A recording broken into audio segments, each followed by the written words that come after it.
नमस्कार. श्री स्वामी समर्थ सगळ्यांना. प्रियंकास किचनमध्ये आपले सगळ्यांचं मनापासून खूप खूप स्वागत आहे.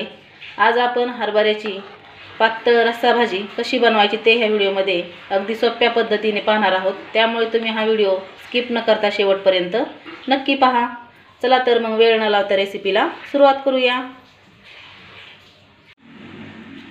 हे पहा, इथे हरभऱ्याची पातळ भाजी बनवण्यासाठी इथे मी 1 ते 1.5 वाटी हरभरे रात्री पाण्यामध्ये भिजत घातले होते 5-6 तासासाठी आणि सकाळी ते 1-2 पाण्याने स्वच्छ धुवून त्यामध्ये जे किचकट हरभरे असतात ना ते निवडून घेतलेले आहेत आणि कुकरमध्ये 1-2 ग्लास पाणी घालून त्यामध्ये थोडंसं 1 चमचा मीठ टाकून छान असे मस्त पुरणासारखे शिजवून घेतलेले आहेत. पहा, मीठ टाकल्यामुळे ना आपले हरभऱ्यांना चव पण छान येते आणि पटकन शिजले पण जातात आणि भाजी खूप भारी लागते आणि 2-3 शिट्ट्यामध्ये आपले हरभरे हे पटकन शिजले जातात. आता आपण भाजी बनवण्यासाठी घेऊ. हे पहा, आता मी हरभऱ्याची पातळ भाजी बनवण्यासाठी काय काय साहित्य घेतले ते पाहून घेऊ. इथे मी आलं, खोबरं, लसूण यांचं वाटण बनवून घेतलेलं आहे आणि कांदा पण भाजून छान मस्त मिक्सरमध्ये बारीक करून घेतलेला आहे. कोथिंबीर घेतलेली आहे बारीक चिरून. अर्धी वाटी शेंगदाण्याचा कूट घेतलेला आहे. इथे मी 1 चमचा कोमट पाण्यामध्ये येसूर जो बनवलेला आहे ना आपण तो घेतलेला आहे. ह्या येसरामुळे ना आपल्या हरभऱ्याच्या भाजीला आहे ना एकदम छान दाटसरपणा येतो आणि भाजी पण खूप खायला भारी लागते. त्या येसराची रेसिपी मी यूट्यूब चॅनलवरती अपलोड केलेली आहे, तुम्ही तिथे जाऊन पाहू शकता. अर्धा चमचा चवीपुरतं मीठ घेतलेलं आहे. लक्षात ठेवायचं आहे आपण हरभरे शिजत असताना सुद्धा मीठ घातलेलं आहे, त्यामुळे तुम्ही चवीपुरतंच वापरू शकता. अर्धा चमचा हळद घेतलेली आहे आणि फक्त घरगुती पद्धतीने बनवलेला काळा मसाला घेतलेला आहे. आपल्याला काळ्या मसाल्यामध्येच भाजी ही बनवून घ्यायची आहे. आता आपण फोडणीसाठी घेऊ. आता गॅसवरती मी कढई ठेवून त्यामध्ये तेल 2 ते 3 चमचे घालून घेतलेलं आहे आणि साईडला दुसऱ्या गॅसवरती मी गरम पाणी भाजी बनवण्यासाठी ठेवून घेतलेलं आहे. आता आपल्याला तेल आहे ना छान प्रकारे तापून घ्यायचं आहे. आता आपलं तेल आहे ना छान प्रकारे तापलेलं आहे. आता आपण फोडणी देऊन घेऊ. इथे मी तेलामध्ये आता आलं, लसूण, खोबरं आणि कोथिंबीरचे देठ जे वाटून घेतलेले आहे ना ते घालून घेतलेले आहे. हे वाटण खोबरं मी अगोदरच वाटण करायच्या अगोदर भाजलेलं होतं, त्यामुळे जास्त आपल्याला काही परतून घ्यायची गरज नाही. आता त्यामध्ये लगेच कांदा टाकून घ्यायचा आहे. असा कांदा वापरून आणि वाटण वापरून जर भाजी बनवली ना एकदम भारी नॉनव्हेजपेक्षाही बनते. तुम्ही एकदा नक्की अशा प्रकारे करून पहा. आणि हरभरे मी गावरान घेतलेले आहेत, जे बारीक हरभरे असतात ना ते. आता हे आपल्याला तेलामध्ये छान परतून घ्यायचं आहे. हरभऱ्यामध्ये प्रथिने, जीवनसत्व आणि खनिजे मोठ्या प्रमाणावर असतात, त्यामुळे ते स्नायू आणि पचन सुधारण्यासाठी मदत करतात. तसेच हरभऱ्यामध्ये हरभरे खाल्ल्यामुळे ना रक्तातील साखरेची पातळी नियंत्रणात राहण्यास मदत होते. आता इथे मी वाटण परतून झालेलं आहे.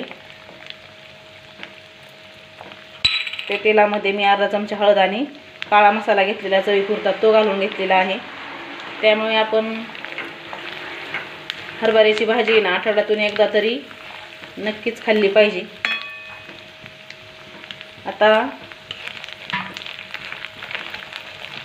वाटण पण आपलं छान प्रकारे परतलेले पहा. मसाले आपले तेलामध्ये छान परतलेले आहेत. आता त्यामध्ये मी लगेच जे हरभऱ्याचं आपलं स्टॉक शिजवून घेतलेलं जे पाणी होतं ना ते थोडंसं यामध्ये घालून घेतलेलं आहे आणि एक मिनिटभर मी परतून घेणार आहे याच पाण्यामध्ये छान तेल सुटेपर्यंत. हे पहा, आपल्या मसाल्याला छान असं तेल सुटलेलं आहे आणि त्यामध्ये आता आपण जे शिजवून घेतलेले हरभरे आहेत ना ते घालून घेणार आहे. एकदम भारी भाजी बनते ही भाजी. तुम्ही चपातीसोबत, भाकरीसोबत खाऊ शकता आणि नॉनव्हेजच्या रश्श्यापेक्षा ही सुद्धा भारी भाजी ना खायला लागते. आता त्यामध्ये आपल्याला शेंगदाण्याचं कूट घालून घ्यायचं आहे. आता तुम्हाला किती भाजी बनवायची त्याच्यानुसार तुम्ही मसाले किंवा हरभरे घेऊ शकता. आता त्याच्यानंतर आपल्याला जे अर्धी वाटी आपण पाण्यामध्ये 1 चमचा येसूर काढून घेतला होता ना तो घालून घेतलेला आहे. येसरामुळे काय होतं, आपली भाजी ना पाणी इकडे आणि हरभरे इकडे अशी होत नाही. आणि एकदम असा भाजीला आहे ना दाटसरपणा येतो. आता इथे मी 1 ते 1.5 ग्लास पाणी गरम करायला ठेवलं होतं ना, ते घालून घेतलेलं आहे. आणि छान भाजी आपली मिक्स करून घ्यायची आहे. हे पहा, आपल्या भाजीला आहे ना एकदम असा मस्त एकसारखा दाटसरपणा आलेला आहे यासरामुळे. आणि गरम पाणी वापरल्यामुळे आपल्या भाजीला ना तरी खूप छान येते आणि ती भाजी ना खायला पण एकदम चवदार बनते. आता ह्या भाजीला आपण एक खळखळून उकळी काढून घेऊ आणि थोडंसं मी चवीपुरतं मीठ घेतलेलं आहे. लक्षात ठेवायचं आहे, आपण ज्यावेळेस हरभरे कुकरमध्ये शिजवले ना त्यावेळेस 1 चमचा मीठ घालून घेतलं होतं. तुम्ही पण चवीपुरतंच मीठ वापरा.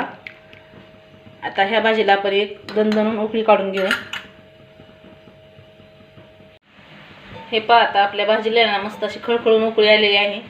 आता आपण ही भाजी ना 1-5 मिनटं एकदम कमी गॅसवरती किंवा मिडियम गॅसवरती मस्त अशी कढून घेणार आहे. म्हणजे आपल्या भाजीमध्ये ना जो हरभऱ्याचा अर्क आहे ना तो सगळा उतरला जातो आणि तो रस्सा आहे ना एकदम भारी बनतो आणि भाजी पण आपली खायला खूप मस्त लागते. आता असंच मिडियम गॅसवरती मी 1-5 मिनटं ही भाजी ना उकळून घेणार आहे. हे पहा, आता आपले 5 मिनटं झालेले आहेत आणि 5 ते 6 मिनटं मी भाजी अशी मिडियम गॅसवरती मस्त अशी उकळून घेतलेली आहे, कढवून घेतलेली आहे. आणि पाहू शकता आपल्या भाजीला ना एकदम मस्त अशी तर्री आलेली आहे आणि ही भाजीचा रस्सा आहे ना एकदम नॉनव्हेजपेक्षाही भारी लागतो. आता आपण गॅस बंद करून घेऊ. तुम्ही पण नक्की एकदा अशी प्रकारे भाजी करून पहा, एकदम भारी बनते. ही भाजी तुम्ही भाकरीसोबत, चपातीसोबत, आवडत असल्यास भातासोबत देखील खाऊ शकता. हे पहा अशा पद्धतीने. आणि